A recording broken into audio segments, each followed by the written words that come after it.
Previously on Stranger Things. We're first introduced to a girl who can make people see what she wants them to see, and she reveals a tattoo just like Eleven's.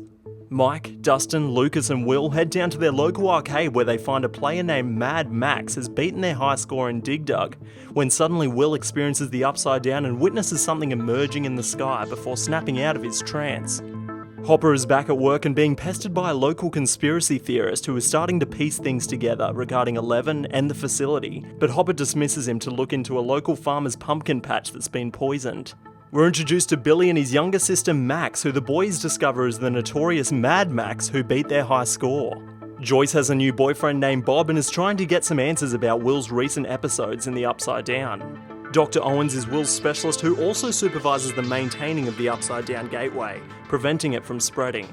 Nancy and Steve visit Barb's parents' house, who just hired a private investigator to help find their daughter, which overwhelms Nancy with guilt. Jonathan tries to cheer Will up before he has another episode and witnesses the shadow monster. Hopper retreats to a cabin in the woods where him and Eleven are currently residing. Eleven escaped the Upside Down and now Hopper won't let her leave the cabin in order to keep her safe. Joyce discovers Will's drawings and alerts Hopper, who is the only person she can trust. The boys are the only ones that dress up for Halloween but try to enlist Max into their group. We learn that her brother is bad news and he threatens to run the boys over with his car.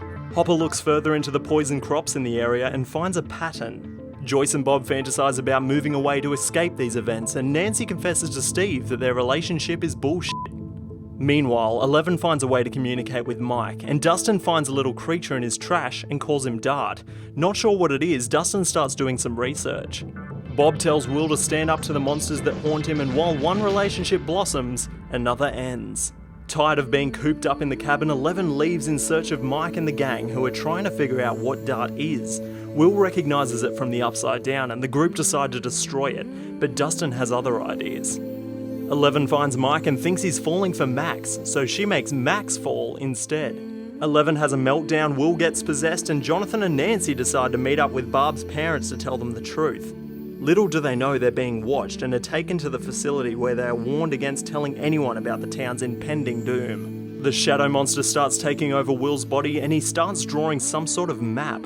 Eleven finds newspaper clippings of a woman that is likely her mother, so she tries to communicate with her and learns her own real name is Jane. Nancy and Jonathan skip town in search of answers and Dart eats the family cat. Hopper discovers the cause of the crop poisoning, some upside down tunnels which try to consume him. Dart gets pucked and Eleven goes looking for her mother and finds she is traumatized by the events that separated the two of them. Nancy and Jonathan meet up with the conspiracy theorist and they help each other fill in the blanks.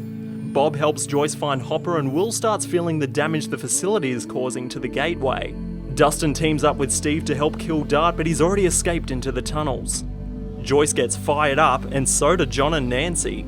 Hopper recovers after his experience and is shown the full scale of the Upside Down tunnels. The gang meet up at the junkyard to take care of these demo dogs, and Steve saves the day. The monster inside Will ambushes the workers in the tunnels, and Eleven learns of her long-lost sister who was raised in the facility with her. Carly, aka 8, and her gang of vigilantes spend their time serving justice to those who have wronged them. 8 trains Eleven to become more powerful and gives her a bitchin' makeover.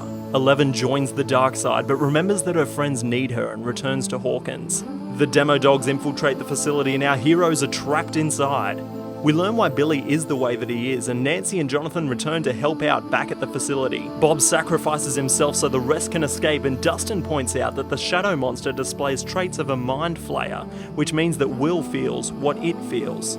The demo dogs return, but so does Eleven, and she's reunited with Mike, but there's some tension between her and Max, but a different type of tension between Billy and Mike's mum. Eleven returns to the facility to end things once and for all. Max takes down Billy and the heat gets turned up on Will.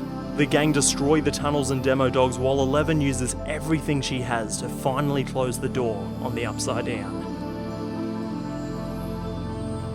1 month later and Barb is finally laid to rest and Hopper officially adopts Eleven. Back at school, everyone attends the snowball. Dustin strikes out twice before Nancy swoops in. Mike and Eleven share a long-awaited kiss and all is well in Hawkins. At least for now.